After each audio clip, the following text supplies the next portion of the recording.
ابو ذر سے مروی ہے کہ ایک مرتبہ میں نے عرض کیا یا رسول اللہ صلی اللہ علیہ وسلم مجھے کوئی وصیت فرمائیے.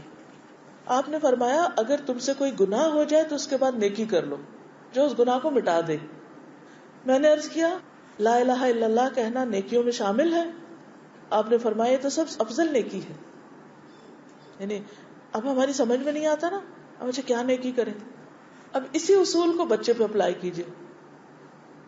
مثلا بچے نے کوئی منہ سے گندی بات نکال دی, کئی دفعہ اسکولوں سے کوئی گالیاں والیاں سیکھ کے آ جاتے ہیں. اب آپ آئے تو اور منہ سے وہ تو بڑے فخر سے نکال رہا ہوگا کیونکہ اس کو کیا پتا کہ یہ کوئی بری بات ہے, اسکول سے تو اسے نہیں پتا چلا کہ بری. تو کول ورڈ, اب یہ کول ورڈ جو ہے یہ آپ کے نزدیک تو بہت بڑی بات ہے. اب اس کی سزا کیا ہوگی؟ مثلا کیا کر سکتے ہیں آپ اس کو بٹھا کے کہیں تمہاری زبان ناپاک ہوگی, اس کو پاک کرو, اور اتنی دفعہ لا الہ الا اللہ پڑھو بیٹھ کے. یہاں یہ in a way this is a punishment but it's not punishment, جس کو punishment کہتے ہیں یہ کفارہ ہے. کیونکہ اصل چیز کیا ہے کہ اگر زبان سے گناہ ہوا ہے تو اس کا علاج کس سے کریں؟ زبان سے. کفارہ زبان سے دلائیں. اور کیا کر سکتے بتائیے مجھے بھی.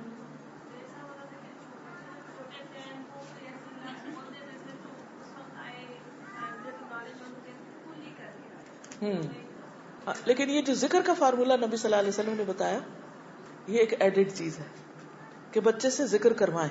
ہم کہتے ہیں ابھی بچے ان سے کیا ذکر کروانا.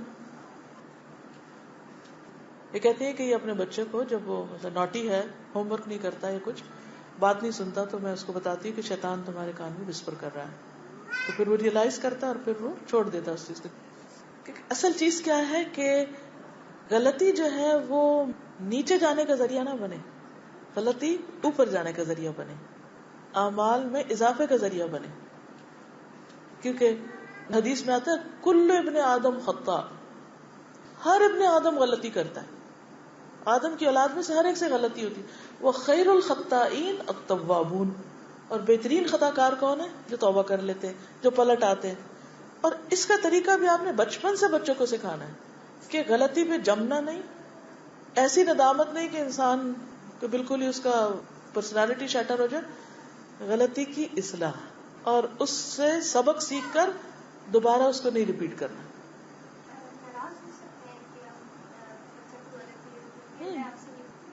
بالکل کہہ سکتے کہ آپ اس سے بولنا چھوڑ دیں تھوڑی دیر. یہ نہیں کہ مہینوں نہ بولیں پھر اس سے کام خراب ہو جائے گا, کیونکہ پھر وہ عادی ہو جائے گا, اس کو ضرورت نہیں رہے گی آپ کی, کیونکہ وہ صدمہ سہ گیا, اس کے اوپر جو گزرنا تھا گزر گیا. نو از فائن, آپ بولیں یا نہ بولیں اسے پرواہ نہیں.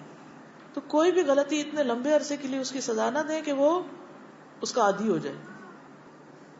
پھر اسی طرح یہ ہے کہ ہر بات پہ نہ سزا دی جائے. جیسے پہلے بھی بات ہے نا, کچھ اگنور کر دیں اور کچھ پہ پکڑیں. ایک آدمی حضور صلی اللہ علیہ وسلم کے پاس حاضر ہوا, کہنے لگا یا رسول اللہ صلی اللہ علیہ وسلم مجھ پر ایک شرعی حد لاگو ہو چکی ہے, یعنی مجھ سے کوئی بڑی غلطی ہو گئی ہے, آپ مجھ پہ حد جاری فرمائیں. آپ نے فرمایا جب تم سامنے سے آئے تھے تو وضو کیا تھا؟ اس نے کہا جی ہاں. آپ نے فرمایا کیا ہمارے ساتھ نماز پڑھی تھی؟ اس نے کہا جی ہاں. فرمایا چلے جاؤ, بے شک اللہ تعالیٰ نے تمہیں معاف کر دیا, کیونکہ ان الحسنات یذھبن السیئات. ایک اور موقع پر آپ نے سزا دی, حد جاری کی, لیکن یہاں پر آپ نے اس کو وضو, نماز اور ان چیزوں سے معافی کا خوشخبری بھی دی. تو بچوں میں بھی یہ چیز آ جائے کہ جب وہ غلطی کریں, آپ سے چھپ کے بھی کریں, بعد میں بھی کریں, وہ آپ کو آ کے بتائیں ماما میں آپ کو بتانا چاہتا ہوں یہ مجھ سے یہ غلطی ہوئی, تاکہ وہ اس کے دل کا بوجھ ہٹ جائے اور آپ اس کی تربیت کر سکے کہ اب اس چیز سے نکلنا کیسے. بچہ پھسل گیا, گر گیا, دلدل میں چلا گیا, تو کیا آپ نکالیں گے نہیں اس کو, تانے ہی دیے چلے جائیں گے کہ ڈوبا رہے اس میں, کہ وہ گیا کیوں وہاں, ہو گیا جو ہونا تھا, اب کیا کرنا ہے, اس کی اصلاح کرنی, اس کو اس سے نکال کر واپس چلنے کے قابل بنانا ہے. پھر اسی طرح سزا کی وجہ بتانی ضروری کہ کیوں سزا دے رہے ہیں, یا کوئی غلطی کیوں نہیں کرنی, اور اس کے لیے کوشچنز کریں. بعض اوقات بچے آپ سے کسی ایسی جگہ جانے کی اجازت مانگتے ہیں جہاں آپ سمجھتے ہیں نہیں جانا چاہیے ان کو. اگر آپ انہیں کہتے نو نو نو نو یو کانٹ گو, وہ پھر کہیں گے کیوں نہیں, وائی ناٹ. آپ کہتے بس میری مرضی نہیں کہ تم جاؤ. نہیں, یہ کافی نہیں ہے, آپ انہیں ریزن دیں وائی ناٹ. جب بچے کہیں نا وائی ناٹ, تو اس کو ٹیک اٹ سیریس. آپ یہ نہ کہ تم بدتمیز ہو مجھ سے بات نہیں کرو, نہیں, وائی ناٹ کا جواب ہونا چاہیے آپ کے پاس. اب آپ دیکھیے ایک شخص آیا حضور صلی اللہ علیہ وسلم کے پاس, کہتا ہے میں ساری باتیں مانوں گا لیکن آپ مجھے ایک غلط کام کی اجازت دے دیں, زنا کی اجازت دے دیں. سب کے سامنے اس نے بات کی, سب اس کو لان تان کرنے لگ گئے کہ یہ تم کیا کہہ رہے ہو, اور اسے پیچھے ہٹانے لگے. تو آپ صلی اللہ علیہ وسلم نے فرمایا ادھر میرے پاس آ جاؤ. یعنی لوگ پیچھے کر رہے تھے اور آپ نے فرمایا ادھر آ جاؤ. یہ کون ہے جو کہہ رہا ہے مجھے اس غلط کام کی اجازت دیجیے؟ اب یوں سمجھے کہ یہ آپ کا بچہ اب بیٹھا ہوا ہے نا, اور وہ کہہ رہا ہے کہ مجھے کسی ایسی جگہ جانے دیں جہاں آپ کو پسند نہیں جانا. وہ کہتا ہے کہ اللہ کی قسم میں آپ پر قربان ہو جاؤں, یعنی نبی صلی اللہ علیہ وسلم پر, کہ ایسا تو رویہ کبھی کسی نے کیا ہی نہیں. کیونکہ بازو کہتا تھا نا کوئی حماقت سے, نہ سمجھی سے کوئی غلط سوال کر بیٹھتا تھا, ہم سارے اس کو برا بھلا, او یہ کیا ہو گیا, ڈرانے دھمکانے لگ جاتے ہیں. لیکن آپ صلی اللہ علیہ وسلم نے کیا کیا, آپ نے اس کو اپنے قریب کیا, اچھا یہاں بیٹھو, اپنے سامنے بٹھا لیا. آپ نے اس سے سوال کرنے شروع کیے, اچھا دیکھو بیٹا تم بتاؤ کیا تم یہ چاہو گے کہ تمہاری ماں کے ساتھ کوئی ایسا کرے؟ کہ نہیں میں کبھی نہیں چاہوں گا. کیا تم چاہو گے تمہاری بہن کے ساتھ کوئی ایسا کرے؟ نہیں. کیا تم چاہو گے تمہاری بیٹی کے ساتھ کوئی ایسا کرے؟ نو. تو پھر ہر عورت کسی کی ماں یا بہن یا بیٹی. اس کو بات سمجھ آ گئی. تو اس نے کہا اللہ کی قسم میں آپ پر قربان جاؤں. یعنی وہ آپ کے اس سمجھانے پر اتنا آپ کا ایک شیدائی ہو جاتا ہے, دیوانہ ہو جاتا ہے, کہ پھر وہ کہتا ہے کہ میں کبھی ایسا نہیں کروں گا. تو آپ اپنا ہاتھ مبارک اس کے جسم پہ رکھتے ہیں اور دعا کرتے کہ اے اللہ اس کے گناہ معاف کر, اس کو پاک کر اور اس کی شرمگاہ کی حفاظت کر. لوگ کہتے ہیں کہ پھر اس کے بعد اس نوجوان نے کبھی کسی عورت کی طرف توجہ ہی نہیں کی. یہ ہے اصلاح کا طریقہ. ہم نفرت سے شروع کرتے, ڈانٹ ڈپٹ کو معمول بناتے ہیں اور دھتکار کے ہم اصلاح کر دیتے ہیں. یہ اصلاح نہیں ہوتی. سمجھائیں دوسرے کو کہ وائی ناٹ, اور پھر دعا دیں, محبت سے بات کریں. فیل برا ہے نا, انسان تو نہیں برا, انسان تو قابل قدر ہے. تو ہر انسان کی قدر کرنا سیکھیں, اپنے بچوں کی بھی قدر کریں, اللہ کا شکر ادا کریں کہ اللہ نے دیے. ایک موقع ملا ہے اللہ کے بندے بنانے کا, ان کو تربیت کرنے کا. مصیبت سمجھ کے نہیں ان سے معاملہ کریں. جی جیسے امائیں ہوتی ہیں, تو ہماری اماں جو تھی ان سے اس طرح کی کوئی بات ہو کہ ہمارا بھی یہ دل چاہتا ہے تو وہی ایسی باتیں کرتے ہیں, دونوں کی بات ہے یہ. مگر میرے جو ابا تھے وہ ہمیشہ پوری بات سمجھاتے تھے, اور وہ کبھی منہ پہ مجھ سے نہیں کہتے تھے تم غلط کہہ رہے. وہ ہمیں کہتے اچھا تم یہ کرنا چاہتی ہو کیوں کرنا, اور بہت پرسنل میٹرز بھی میں اپنے ابا سے ہی ڈسکس کرتی تھی. وہ کبھی منہ پہ یہ نہیں مجھ سے کہتے تھے کہ تم نے یہ کیسے سوچ لیا. اب میں دیکھتی ہوں میں وہی چیز اپنے بچوں پہ کرتی ہوں, کیونکہ مجھے ہوتا ہے کہ وہ آپ جب دور کر دیتے ہیں تو بچے سمجھتے ہیں ہم تو برے ہیں. لاسٹ. اب میں بیٹھ کے آتی ہوں سو پراؤڈ میرے ابا ہیں, انہوں نے ہمیشہ یہ چیز. الحمدللہ. تو ہم سب کو بھی یہی سیکھنا ہے. مثلاً بچہ کوئی ناجائز مطالبہ کر رہا ہے, کچھ پیسے مانگ رہا ہے یا کچھ بھی غلط جو آپ کو ٹھیک نہیں لگتا, آپ اس سے کوشچن شروع کریں, کراس کوشچن, حتیٰ کہ وہ سمجھ جائے. پھر تھوڑے سے خود بینڈ ہو جائے, تھوڑا اس کو کر لیں, اکڑ نہ جائے. اکڑنے سے چیزیں ٹوٹ جاتی ہیں, تعلقات ختم ہو جاتے ہیں, نفرتیں جنم لیتی ہیں, حاصل کچھ بھی نہیں ہوتا.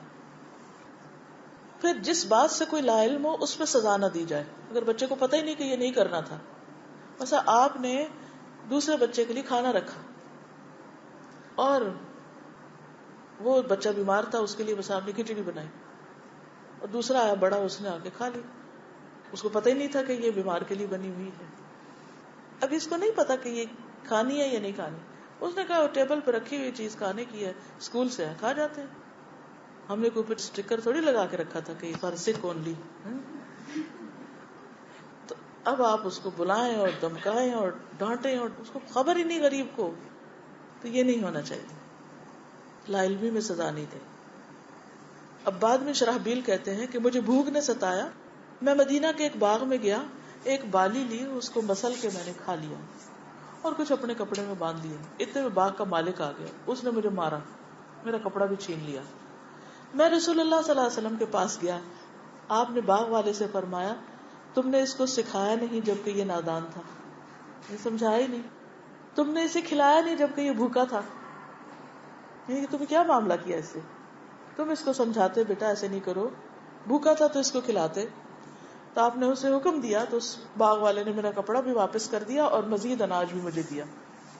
حالانکہ غلطی کس کی تھی؟ اسی کی تھی. لیکن بینیفٹ آف ڈاؤٹ کہ اس کو پتہ نہیں تھا. ہمیشہ سزا دینے سے پہلے، کسی کے بارے میں کوئی رائے قائم کرنے سے پہلے ایک دفعہ ضرور سوچیں کہ اس نے یہ کیا کیوں. اپنے آپ کو وہاں کھڑا کر لیں، سارا معاملہ سمجھ آ جائے گا. کیونکہ ہم صرف ون وے دیکھ رہے ہوتے ہیں، اس کے اینگل سے نہیں دیکھ رہے ہوتے کہ وہ چیز تھی کیا، کیوں ہوا یہ، وہ کیوں کر رہا ہے. اور جب تک وہ کیوں ہٹے گی نہیں نا، مسئلہ حل ہی نہیں ہوگا. تو اس کو جاننا ضروری. پھر اسی طرح یہ ہے کہ عمر اور طاقت کے مطابق سزا دینا. یہ نہیں کہ چھوٹے چھوٹے معصوم بچے اور آپ ان کو اتنا ماریں کہ ان کا سانس اکھڑ جائے. بعض اوقات بچوں کو مائیں اتنا مار دیتی ہیں کہ ان کا سانس نہیں آتا، ان کو دم گھٹنے لگتا ہے. اسی طرح اگر بچہ بیمار ہے یا کوئی اور وجہ ہے کہ آپ اسے فزیکل پنشمنٹ نہیں دے سکتے، تو وہ سب سے آخری چیز ہے. سعد بن عبادہ کہتے ہیں کہ ہمارے محلے میں ایک کمزور اپاہج شخص رہتا تھا. ایک دن لوگ یہ دیکھ کے حیران رہ گئے کہ وہ گھر کی لونڈی سے برے کام میں مشغول تھا. سعد بن عبادہ نے اس کا معاملہ حضور صلی اللہ علیہ وسلم کی خدمت میں پیش کیا. آپ نے فرمایا اس کو 100 کوڑے مارو. لوگوں نے عرض کیا اللہ کے رسول صلی اللہ علیہ وسلم وہ تو بہت ہی کمزور ہے، اگر ہم نے مارا تو مر جائے گا، وہ تو بالکل ہینڈی کیپ. آپ نے فرمایا اچھا تو چلو ایک ٹہنی لو جس میں 100 شاخیں ہوں اور ایک ہی دفعہ اس کو مار دو تاکہ وہ کفارہ ہو جائے. تو اس سے کیا پتا چلتا ہے کہ اب غلطی تو ہو جاتی ہے، لیکن جس نے غلطی کی ہے اس پر جو سزا ہے وہ اس درجے میں نہیں نافذ کی جا سکتی اگر وہ اس کا متحمل ہی نہیں. تو چھوٹے بچوں کے لیے اور طرح کی سزا، بڑے بچوں کے لیے اور، جوانوں بالغوں کے لیے اور، طاقتوروں کے لیے اور. تو ہر ایک کا معاملہ مختلف ہوگا. پھر اسی طرح فریکوینسی میں یہ بات بھی ہے کہ اگر ایک دفعہ ایک سزا دینے سے معاملہ نہیں درست ہوتا تو جب وہ غلطی ریپیٹ ہوگی دوبارہ پھر سزا ہوگی. کیونکہ بچے ٹیسٹ کرتے ہیں، اچھا پہلی دفعہ تو ہوا تو پھر ایک دفعہ ٹرائی کر کے دیکھتے ہیں، پھر کرتے ہیں، اور جب وہ دیکھتے ہیں کہ کچھ نہیں کہا تو پھر وہ موج کرتے ہیں. مثلا آپ نے اپنے بچے کو منع کیا کہ گاڑی لے کے دوسرے شہر میں نہیں جانا، اپنے شہر میں رہنا.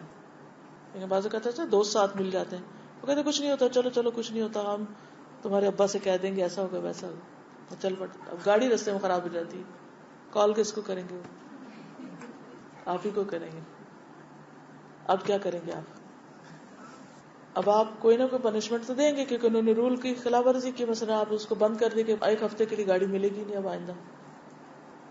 اچھا کچھ عرصہ وہ سدھریں گے، پھر کچھ عرصے میں وہی کریں گے. اب اگلی دفعہ سزا ڈبل کر دیں گے آپ. پہلی دفعہ اگر 1 ہفتے کا بین لگا تھا اب 2 ہفتے کا، لیکن یہ کرنا ہوگا. اور تیسری دفعہ پھر وہ نہیں دہرائیں گے. لیکن اگر آپ نے پہلی دفعہ سزا دی اور دوسری دفعہ دی نہیں تو ان کو یہ ہوگا کہ ہمارے ماں باپ ایسے ہی ہیں، بس ایسے ہی کہتے رہتے کرتے نہیں.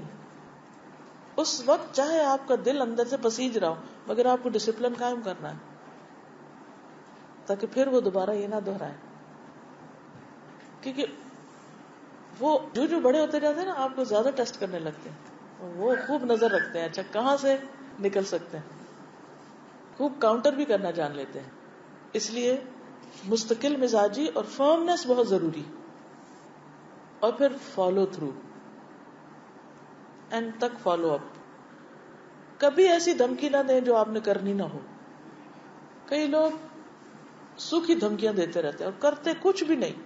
کچھ عرصے کے بعد ان کی دھمکیاں بھی غیر مؤثر ہو جاتی ہیں کیونکہ ان کو پتا ہوتا ہے یہ صرف کہنے کی بات ہے، کرتا کوئی نہیں، ہونا نہیں ہے. مثلا کوئی مثال دیجیے ایسی دھمکیوں کی. مثلا ہم کیا کہتے ہیں بچوں کو، تو میں آج کا کھانا بند کر دوں گی. ہاں اگر تم نے ہوم ورک نہیں کیا تو کھانا بند کر دوں گی. اب خود ہی کہتے ہیں کھا لو، اچھا بعد میں کر لینا. نہیں کریں لیٹ. اصل مسئلہ پتہ کیا ہوتا ہے، ہم خود بھی تو اس میں انوالو ہوتے ہیں نا. ہم اپنی کنوینئنس کے لیے کہتے ہیں اچھا چلو ٹھیک ہے جانے کوئی بات نہیں. تو ایک آدھ دفعہ جب آپ اپنے کہے کو پورا کریں گے نا بچے کو سمجھ آ جائے گی کہ نہیں یہ تو ہوگا، پھر وہ ڈرے گا، پھر وہ رکے گا. انس رضی اللہ تعالیٰ عنہ کہتے ہیں کہ رسول اللہ صلی اللہ علیہ وسلم اپنی ازواج مطہرات سے 1 مہینہ الگ رہے اور بالا خانہ میں قیام کیا. 29 دن کے بعد آپ گھر تشریف لائے تو کہا گیا کہ یا رسول اللہ آپ نے تو 1 مہینے کا عہد کیا تھا. فرمایا یہ مہینہ 29 کا ہے. تو آپ نے وہ دن پورے کیے, صرف دھمکی نہیں دی, یہ بیچ میں چھوڑ کے نہیں آگے. تو جب بھی کبھی آپ کوئی سزا دیں یا دینے کا ارادہ کریں تو محض دھمکیاں نہیں, جو کہا ہے اتنا ہی کرنا ہے, نہ اس کو اضافہ کرنا ہے اور نہ بیچ میں کمی کرنی. ہاں اگر وہ ریپیٹ کرے تو پھر اور بات ہے, کیونکہ اگر 1 مہینہ کہا ہے تو وہ مہینہ پورا کرنا ہے. یہ نہیں کہ آپ 10 دن کے بعد آپ کا اپنا دل چھوٹا ہونے لگے اور پھر پلٹ آئے. پھر ایک اور بات یہ کہ بچوں کی باتوں میں نہ آئیں. بعض اوقات بچے ایکسپلائٹ کرتے ہیں, معصوم حرکتوں سے, پیاری پیاری باتوں سے, اچھے اچھے دلائل سے, جوک کر کے آپ کا دل موہ لیں گے اور پھر اپنی مرضی کروانے لگیں گے. ایسے میں آپ نے پکا رہنا ہے, جو مرضی کر لیں, لیکن یہ چیز اس کو نہیں ماننا, یہ غلط ہے. وہ پتہ کیا کرتے ہیں, ایک دفعہ اسٹیٹ ہم سے مطالبہ کرتے ہیں ہمیں یہ کرنے دیں, ہم کہتے ہیں نو نو نو یہ نہیں ہو سکتا, پھر کہتے ہیں پلیز کرنے دیں. How to bargain, how to deal. اچھا پھر وہ دوبارہ کہیں گے پلیز, پھر وہ کوئی اور ایسی بات سنائیں گے, ان کو پتا ہوگا آپ کس سے خوش ہوتے ہیں, خوش کر کے پھر اپنا مطالبہ منانے کی کوشش کریں.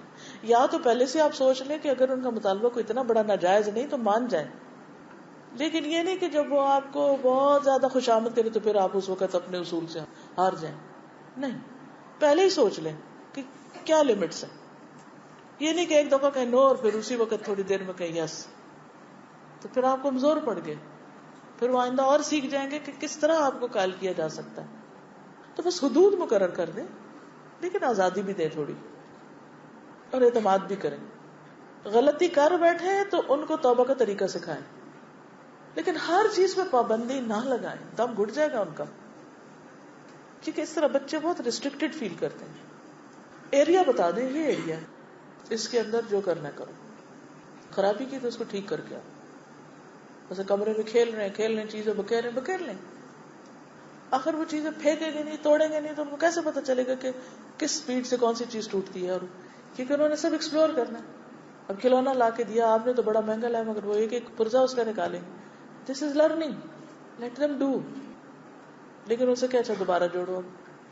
جب دوبارہ جوڑنے لگیں گے تو پھر کیا ہوگا, اس میں بھی سیکھیں گے. نہیں جوڑنا آ رہا تو نہیں کہ اچھا چلے ہم مل کے بیٹھتے ہیں, ہم دونوں جوڑتے ہیں, لیکن اس کو واپس اصلی حالت میں رکھنا.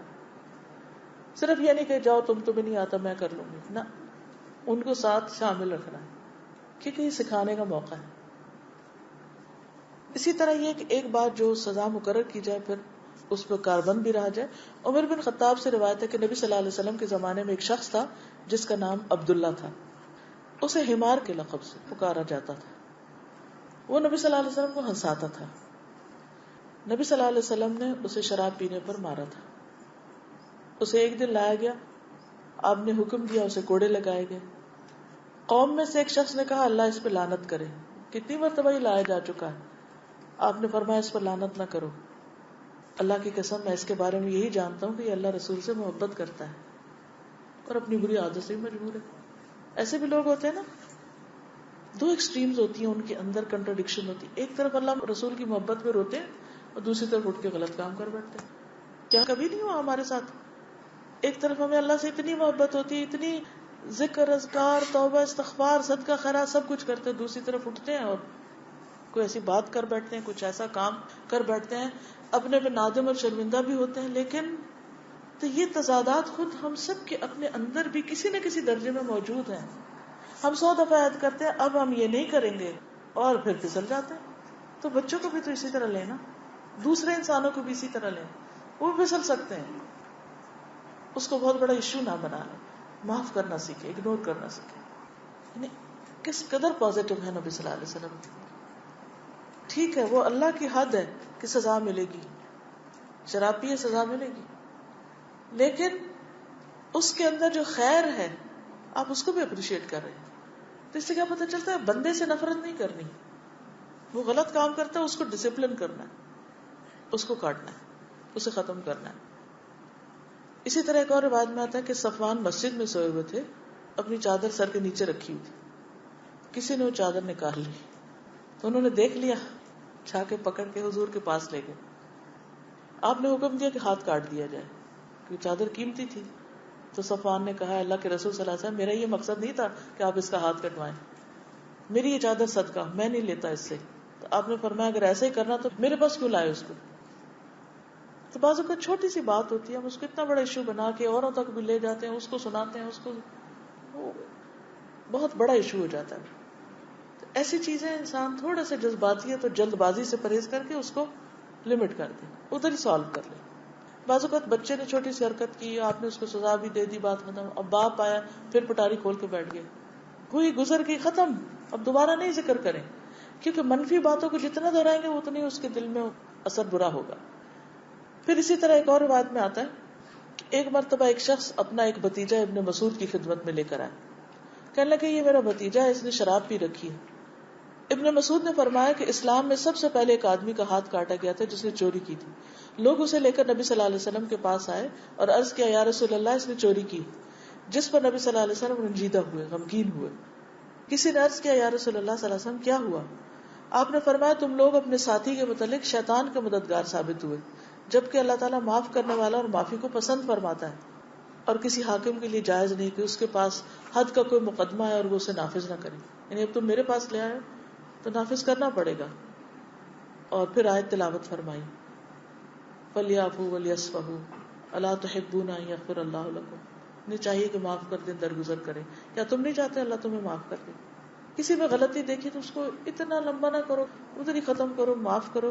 لیکن اگر وہ معاملہ کورٹ تک چلا گیا تو پھر آپ کے ہاتھ سے نکل گیا, پھر آپ اس وقت کہیں ہم معافی کرتے ہیں, نہیں, پہلے سوچو. لیکن بہت سے معاملے صرف جلد بازی سے خراب ہوتے ہیں, جذباتیت سے خراب ہوتے ہیں, پھر بعد میں ہم خود بھی پچھتاتے ہیں کہ ایسا نہ کرتے. تو جب ایک دو دفعہ ایسا کر لیں تو اپنی غلطی سے خود سیکھیں. پھر بات ہوئی تھی کہ بچے کو سزا دیتے وقت وجہ بیان کرنی چاہیے, کیوں کر رہے ہیں آپ کو سزا, کیوں دے رہے ہیں. اس طرح ان کو اپنی مسٹیکس جاننے کا پتہ چل جاتا ہے اور اصلاح کرنے کا طریقہ ان کو آ جاتا ہے. حضرت عائشہ فرماتی ہے کہ جب قرآن مجید میں میرے پاک دامن ہونے کی آیات نازل ہوئی تو نبی صلی اللہ علیہ وسلم منبر پر کھڑے ہوئے اور اس واقعے کا تذکرہ کیا جو ہوا تھا, اور قرآن مجید کی آیات کی تلاوت فرمائی. جب آپ منبر سے نیچے اترے تو 2 مردوں اور 1 عورت کو حد قذف لگانے کا حکم دیا, 80 کوڑے, حد لگا دی گئی. لیکن سزا دینے سے پہلے آپ نے پورا واقعہ بتا کے اللہ کا حکم بتایا اور پھر سزا نافذ کی کہ یہ کیوں ہو رہا ہے. اگر یہ نہ بتاتے اور آپ صرف کہہ دیتے جاؤ کوڑے لگا دو, تو سارے شہر میں ہوتا کہ انہوں نے اپنی بیوی کی خاطر کوڑے لگوائے. بعض اوقات ہم کسی بھی چیز کی امپلیمنٹیشن اس طرح کرتے ہیں نا کہ لوگ اس کو مس انٹرپریٹ کرتے ہیں, تو وجہ بتانی ضروری ہوتی ہے بعض اوقات. ایک اور روایت میں آتا ہے, عبداللہ بن مسعود سے روایت ہے کہ رسول اللہ صلی اللہ علیہ وسلم نے فرمایا ایک بندہ خدا کے بارے میں حکم دیا گیا کہ اسے قبر میں 100 کوڑے لگائے جائیں. وہ تخفیف کا سوال کرتا یہاں تک کہ 1 کوڑا رہ گیا. جب یہ کوڑا اسے لگایا گیا تو قبر آگ سے بھر گئی. جب اثر زائل ہوا سزا کا تو اس نے فرشتوں سے پوچھا کہ تم نے مجھے کس وجہ سے کوڑا لگایا؟ تو انہوں نے کہا کہ تم نے ایک نماز بغیر وضو کے پڑھی تھی اور تم ایک مظلوم کے پاس سے گزرے تھے اور تم نے اس کی مدد نہیں کی تھی. تو آخرت کی سزائیں جو ہیں ان میں بھی پتہ چلے گی, بلکہ ان میں اتنی مماثلت ہوگی کہ بندے کو خود ہی سمجھ آ جائے گا کہ کس گناہ کی سزا مل رہی, بتانے کی ضرورت بھی نہیں ہوگی. اسی طرح ایک انصاری سے روایت ہے کہ ہم رسول اللہ صلی اللہ علیہ وسلم کے ساتھ سفر میں روانہ ہوئے. لوگوں کو دوران سفر کھانے پینے کی مشکل ہوئی, بھوک لگی تو انہیں کچھ بکریاں ملی, انہوں نے ان کو لوٹ لیا, یہ نہیں پوچھا کس کی ہیں, کس نے لے لیا, اور پکانا شروع کر دیا ذبح وغیرہ کر کے. جب آپ پہنچے تو دیکھا کہ گوشت پک رہا ہے. آپ نے کہا یہ کیا ہے؟ جب پتہ چلا کہ تو لوٹ کی بکریاں ہیں تو آپ نے اپنے ہاتھ میں ایک لاٹھی پکڑی ہوئی تھی, اس لاٹھی سے وہ ہانڈیاں الٹ دی, پکتا گوشت آپ نے الٹ دیا اور اس کو مٹی میں لتھیڑا. فرمایا لوٹ کا مال مردار سے کم نہیں, جیسے مردار حرام ہے تو یہ بھی حرام ہے. یا یہ فرمایا کہ مردار لوٹ کے مال سے کچھ کم نہیں, یعنی چوری کا, غصب کا, دھوکے کا مال اسی طرح جیسے مردار کھانا ہے. بعضوں کا سزا دینے کے بعد بھی وجہ بتائی جا سکتی ہے، ویسے تو پہلے بتانی چاہیے ورنہ بعد میں بتانی چاہیے، لیکن وجہ بتائے بغیر سزا کا کوئی فائدہ نہیں، کیونکہ اس کو پتہ ہی نہیں چلے گا کہ یہ ہوا کیوں، کیا ہوا، کیوں ہوا، اور پھر اصلاح بھی نہیں ہوگی۔ پھر یہ کہ کانٹیکسٹ کو بھی واضح کیا جائے، جن حالات میں سزا دی جا رہی وہ بھی بہت اہم ہوتے ہیں، جیسے گھر کا ماحول، آپ کے اپنے بچے کے ساتھ تعلقات کیسے ہیں، یہ سب چیزیں سزا کو افیکٹو یا غیر افیکٹو بناتی۔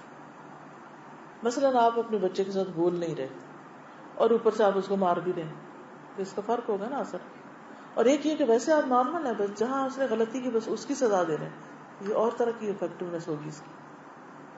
مثلا آپ اس کو کھانے کو کچھ نہیں دے رہے، بس صرف ڈانٹ رہے ہیں، وہ بھوکا ہے اور آپ اوپر سے ڈانٹ بھی رہے ہیں، کیا فائدہ ہوگا اس کا؟ اس کے دل میں نفرت پیدا ہوگی۔ پھر اسی طرح نفرت کے ساتھ سزا دینے میں اور محبت کے ساتھ سزا دینے میں فرق ہے۔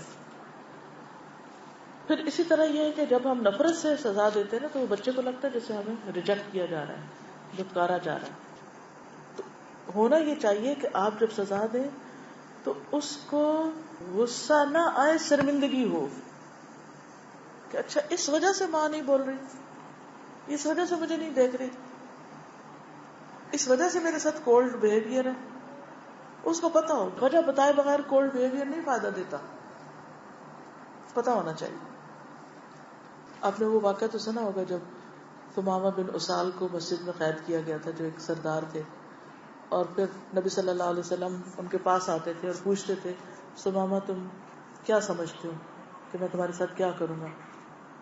تو وہ جواب میں کیا کہتے کہ میرے پاس خیر ہے، اگر آپ قتل کریں گے تو ایسے شخص کو قتل کریں گے کہ جس نے جنگ میں مسلمانوں کو مارا، اور اگر آپ مجھ پر احسان کریں گے تو ایسے شخص پر احسان کریں گے جو احسان کا بدلہ دینے والا ہے، یعنی شکر گزار ہوگا۔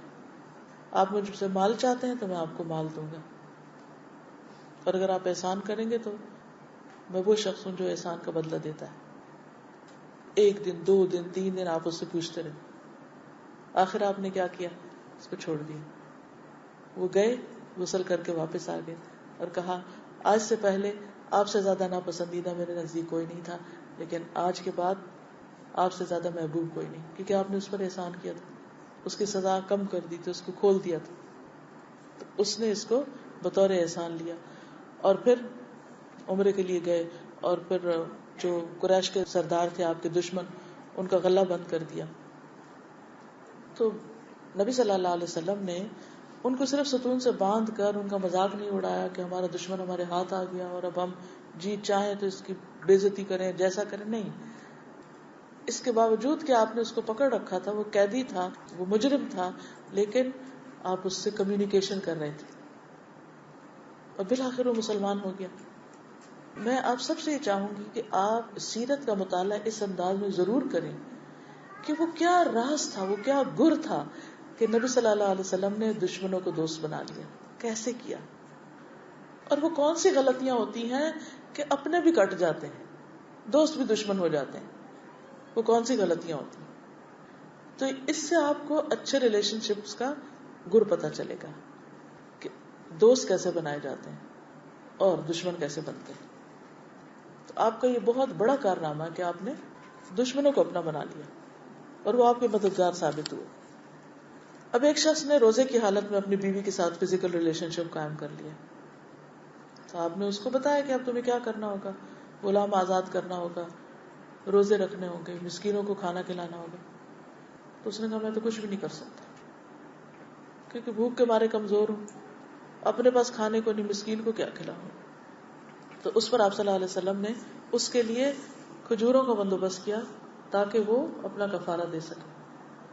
جب کھجوریں سامنے لائی گئی تو کہنے لگے یا رسول اللہ صلی اللہ علیہ وسلم میرے گھرانے سے زیادہ کوئی مسکین ہے ہی نہیں، تو آپ نے وہ کھجوریں اسی کو دے دی۔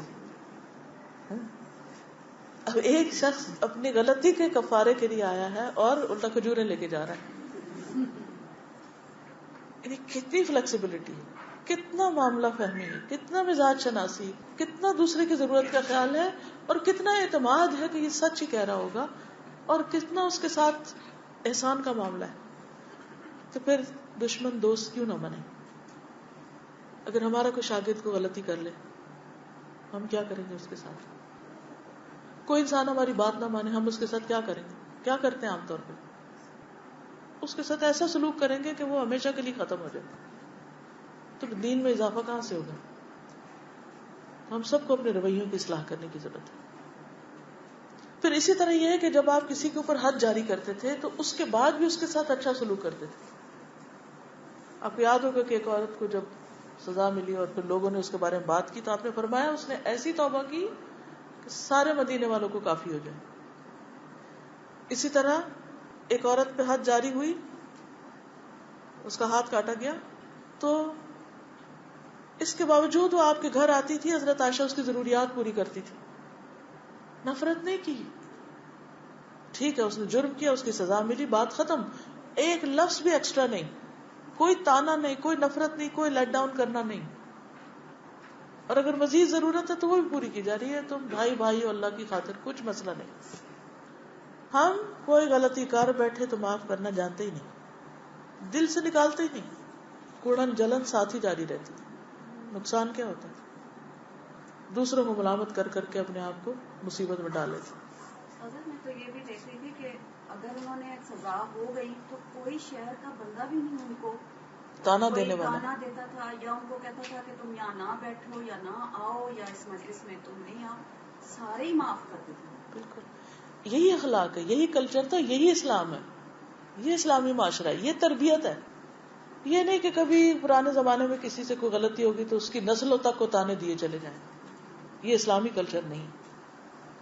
نیکسٹ یہ ہے کہ سزا کی ایک قسم ملامت کرنا بھی ہوتی ہے، ڈانٹ ڈپٹ، زبانی سزا جس کو کہتے ہیں، اور یہ ہلکی سزا ہوتی ہے.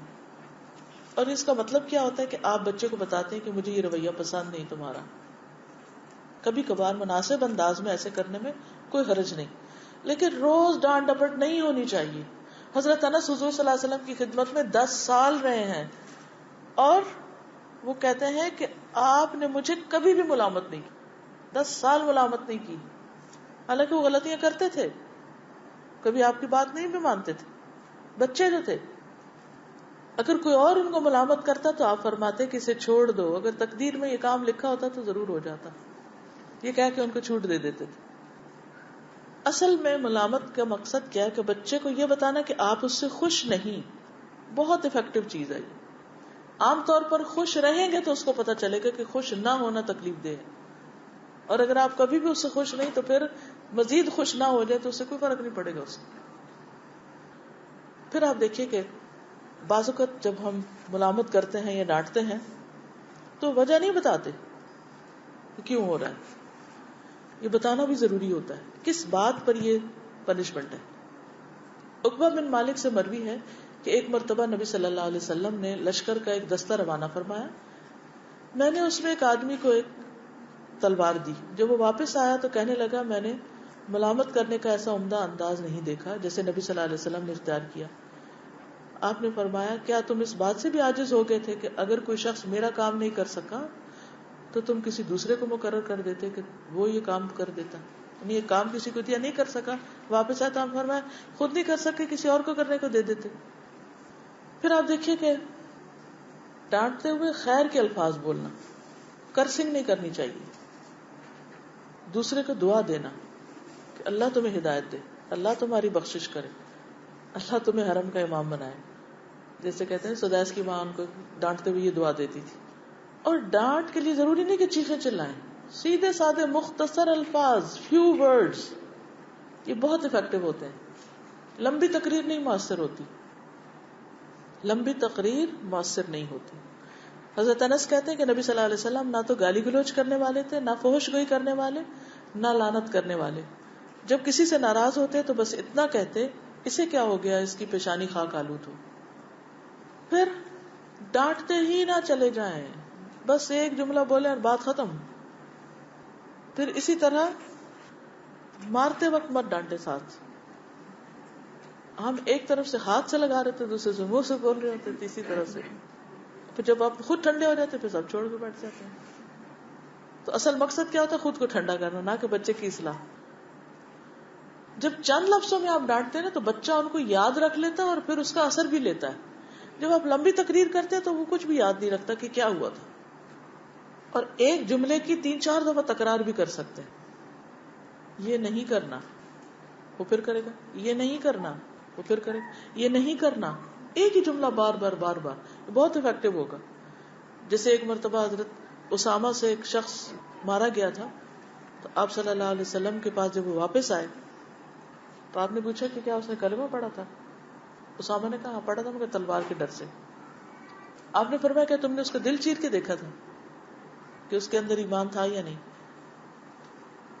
اور یہ بات بار بار دہرائی، کیا تم نے اس کا دل چیر کے دیکھا تھا؟ کیا تم نے اس کا دل چیر کے دیکھا تھا؟ کیا تم نے اس کا دل چیر کے دیکھا تھا؟ کچھ اور نہیں، ایک ہی جملہ، بس اتنا، بار بار بار بار. اسامہ کہتے ہیں کہ میں تمنا کرنے لگا کہ کاش میں اس سے پہلے مسلمان ہی نہ ہوتا، تو آج میں توبہ کر کے مسلمان ہوں.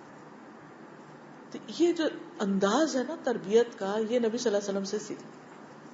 ہم اتنی غیر مؤثر لمبی تقریر جس میں نہیں پتا ہوتا کہ اصل بات کیا ہے، اور یہاں چند لفظ ہیں انہیں کو ریپیٹ کیا جا رہا ہے کہ اگلے کے دل میں اتر جائے کہ آئندہ نہ وہ کرے نہ کوئی اور ایسا کرے. پھر یہ کہ اگر ملامت کرنی ہے تو بچے کے قریب ہو جائیں، نظر ملا کے بات کریں. جتنی دیر میں آپ اس سے بات کریں اس کو دیکھیں، اور تھوڑی دیر بعد میں بھی چپ ہو کے دیکھتے رہیں ذرا، کیونکہ دیکھنے سے بھی اصلاح ہوتی ہے. تھوڑی سی اونچی آواز بھی کر سکتے ہیں، لیکن ان انکر الاصوات لصوت الحمیر، گدھے کی آواز سب سے ناپسندیدہ ہے، اتنا اونچا نہیں بولنا. پھر اسی طرح اس کی اچھی بات کو کر کے اسے شرمندہ کرنا. تم تو اتنے اچھے اور پھر بھی بھائی کو مارتے ہو، اتنی خوبیاں میرے بیٹے کے اندر، اتنی اچھی باتیں، اور پھر وہ یہ کام کرے گا، پھر تم نے یہ کیسے کر لیا؟ یعنی ساتھ اس کو پیار کی مار اور ساتھ ڈانٹ کی، تاکہ اس کو شرم آئے کہ آئندہ نہیں کرنا یہ.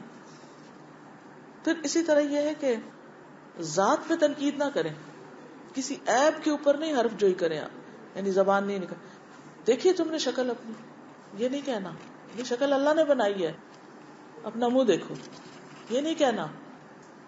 یا یہ نہیں کہنا تمہارا ناک ایسا، تمہارے ہونٹ ایسے، تمہارے کان ایسے، تمہارے بال ایسے، تمہارا قد ایسا، اور تم چلو یہ بات کرنے. نو، اس کا اثر کچھ اور ہوگا. بچہ ایک اور طرح کے غم میں، احساس کمتری میں مبتلا ہو جائے گا، اور اصل مقصد ختم ہو جائے گا.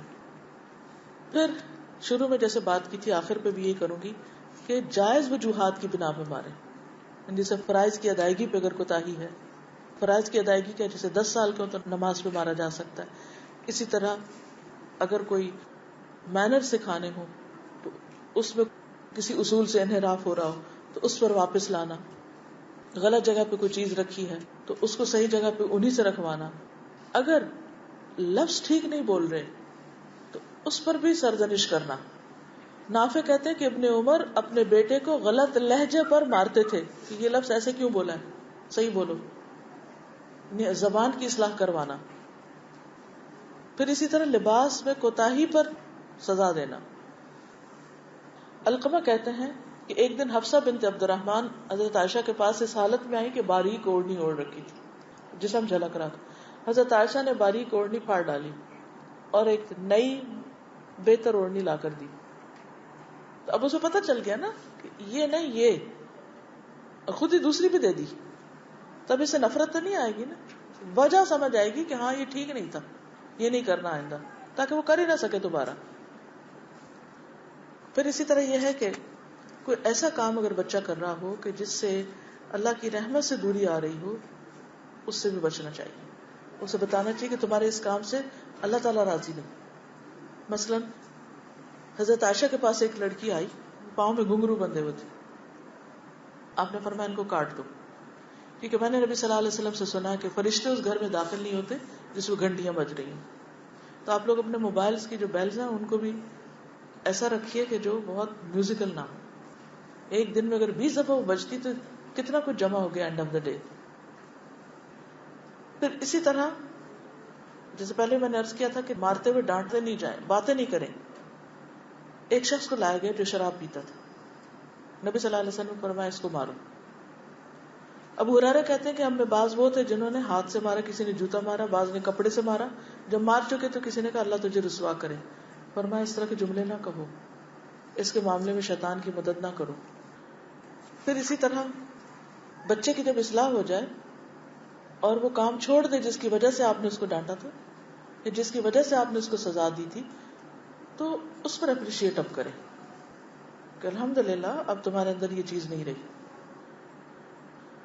پھر اسی طرح یہ ہے کہ اگر کوئی ناروا رویہ آپ سے ہو جائے بچے کے حق میں, کوئی زیادتی ہو جائے, تو اس پر کیا کرنا ہوگا؟ اپنے اس رویے کے بارے میں سوری بھی کر لیں, کوئی حرج نہیں. ہاں بیٹا مجھ سے غلطی ہو گئی تھی. اس سے بچہ بھی سیکھے گا کہ غلطی پر سوری کرنا چاہیے, کیونکہ ہم بھی انسان ہیں نا. اگر وہ کہے کہ آپ نے ایسا کیوں کیا تھا, تو آپ اعتراف کریں ہم انسان ہیں, ہم غلطی کر سکتے ہیں. پھر وہ جو ایک مشہور سزا ہے ٹائم آؤٹ کرنے کی, وہ بہت افیکٹو ہوتی ہے, لیکن لمبے عرصے کے لیے نہیں. ٹائم آؤٹ کرنے میں کیا ہے, کہا جاتا ہے کہ موسٹ افیکٹو یہ کہ جتنے سال کا بچہ اتنے منٹ آؤٹ کرے. 5 سال کا تو 5 منٹ, 10 سال کا تو 10 منٹ. ایسی جگہ پر ٹائم آؤٹ کریں, یعنی بٹھائیں کہ جہاں کوئی دلچسپی کی چیز نہ ہو, جہاں وہ بیٹھنے سے گھبرائے, تاکہ اسے ڈر لگے کہ مجھے وہاں بھیج دیا جائے گا. وہ کونے میں ادھر دیوار کی طرف منہ کر کے کرسی پہ بٹھا دیں, یا کسی اسٹور میں تھوڑی دیر کے لیے, لیکن ایسی جگہ نہیں جہاں اس کا دم گھٹ جائے. مقصد کیا ہے کہ وہ محسوس کرے کہ اس کی مرضی یا پسند کی چیز سے اسے روک دیا گیا, اس کی تفریح ختم ہو گئی, اس کی بریک بند ہو گئی, اس کو کھانے کے لیے پسندیدہ چیز نہیں ملی. کیونکہ اس سے بچے خود بخود پھر اپنے اصلاح شروع کر دیتے ہیں, اور وہ جو 5 منٹ خاموشی کے ہوتے ہیں ان کو سوچنے کا موقع بھی ملتا ہے. لیکن اتنی دیر کے لیے نہ چھوڑے کہ وہ خودکشی کرنے سوچیں. پھر یہ کہ سزا دینے کے بہانے نہ ڈھونڈیں کہ شوہر نے آپ کو کچھ کہا اور آپ کو غصہ ہے, تو آپ سوچتے ہیں کہ اچھا میں بچے کو ماروں تاکہ شوہر کو تکلیف ہو. اس طرح کے ہتھ کنڈے غلط ہیں, یہ نہیں ہونا چاہیے. اتنی سزا ہو جتنی غلطی ہو. اور اگر بچے راضی نہ ہوں ٹائم آؤٹ لینے پر, پھر وہ ادھر ہی بیٹھ جائیں, ڈھیٹ ہو جائیں, تو پھر اٹھا کے وہاں لے جائیں. اکثر یہ طریقہ مشکل بھی ہوتا ہے کہ بچے سنتے نہیں, لیکن یہ ہے کہ اس میں بات کم کریں, ایکشن سے کام لیں, زبان سے نہیں. اٹھو اٹھو اٹھو جاؤ کرو, یہ نہیں, بہت بولنا نہیں. اوور آل بھی اصلاح میں کم الفاظ اور فرمنس اور سوچ بچار کو واضح کرنا, ابھارنا, تھنک کوسچن جسے کہتے ہیں. پھر جب اصلاح ہو جائے تو اس کے بعد پھر شاباش دینا, اور خوب خوب اللہ تعالیٰ سے دعائیں کرتے رہنا. اللہ تعالیٰ ہم سب کو مددگار ہو. آج کی اسائنمنٹ لے جائیے, یہ ویک 6 کی اسائنمنٹ ہے. جب بچہ آپ کے بنائے ہوئے کسی اصول کو توڑے اور آپ کو ہلکی سزا دینا مقصود ہو, تو سرزنش کرنا معمول بنا لیں, یعنی کریں. نمبر 1, تحریر کریں کس بدتمیزی کے نتیجے میں آپ نے ڈانٹ ڈپٹ کی یا کون سی سزا دی. آپ نے کیا کہا وہ الفاظ یہاں لکھیں, کیونکہ ہم لکھیں گے نا تو ہمیں پتہ چلے گا کتنے افیکٹو الفاظ تھے, کیا بولا. بچے کا رد عمل کیا تھا, نتیجہ کیا نکلا, وہ بھی لکھیں. اور آپ کو یہ طریقہ افیکٹو لگا یا نہیں وہ بھی لکھیں, تاکہ پھر آپ کوئی اور استعمال کریں. فیصلہ کریں کہ آپ ٹائم آؤٹ کے استعمال سے کس منفی رویے کو ختم کرنا چاہتے ہیں, کیا سکھانا چاہتے ہیں. اس کو صرف بہت زیادہ نیگیٹو کوئی ایٹیٹیوڈ ہے اس کو ختم کرنے کے لیے استعمال کریں, چھوٹی موٹی غلطیوں پہ نہیں کریں. ہر دفعہ جب بھی وہ رویہ نظر آئے اور آپ اس کی حوصلہ شکنی کرنا چاہیں تو اس موقع پر وہ سزا استعمال کریں. پہلے سے ڈیسائیڈ کر لیں کہ بچے کی اس بدتمیزی یا اس غلط کام کے سلسلے میں اس کو کہاں سزا دینی ہے اور کہاں وہ زیادہ بور ہوتا ہے, کس چیز پر وہ تنگ ہوتا ہے, پھر آئندہ اس ڈر سے وہ کام نہ کرے. دوسری یہ کہ بچہ کتنی دیر ٹائم آؤٹ میں رہے گا, 2 منٹ رہے گا, 4 رہے گا, یہ بھی پہلے سے طے کر لیں اور پھر اتنا ہی رکھیں. یہ نہیں کہ آپ کہیں 2 منٹ کے لیے اور پھر خود ہی بھول جائیں, 5 منٹ وہ سزا بھگتتا رہے, یہ نہیں. جب آپ نے ٹائم آؤٹ شروع کرنا ہوگا تو آپ کیا کہیں گے یہ بھی سوچ کے لکھ لیں. انکار کرے گا جانے سے, وہاں بیٹھنے سے یا اس جگہ پہ, تو آپ نے کیا کرنا ہے وہ بھی پہلے سے سوچ لیں, یعنی خود پہ کام کریں. اور اس ہفتے میں جتنی دفعہ آپ نے یہ کیا اس کو بھی نوٹ کریں. 1 ہفتے کے بعد ان سوالوں کا جواب دیں کہ جو رویہ بہتر کرنے کا میں نے سوچا ہے وہ بہتر ہوا یا مزید بگڑا, تاکہ آپ کو پتا چلے کہ آپ کو کام کرنا بھی آیا یا نہیں. جب میں نے ٹائم آؤٹ مستقل مزاجی سے استعمال کیا تو میرے بچے نے اسے قبول کر لیا یا نہیں. کیا مجھے یہ پتا چلا کہ کون سی مدت ہے جو بچے کو ٹائم آؤٹ دینے میں زیادہ افیکٹو ہے, کیا میں نے ٹائم آؤٹ سے زیادہ دیگر تربیتی اصولوں کو پہلے آزمایا؟ اور اگر وہ کیا ہی نہیں اور صرف ایک ہی سزا دیے جا رہے ہیں تو یہ درست نہیں ہوگا. ٹھیک ہے. جزاکم اللہ خیرا. سبحانک اللہم و بحمدک نشہد ان لا الہ الا انت نستغفرک و نتوب الیک. السلام علیکم و رحمۃ اللہ وبرکاتہ.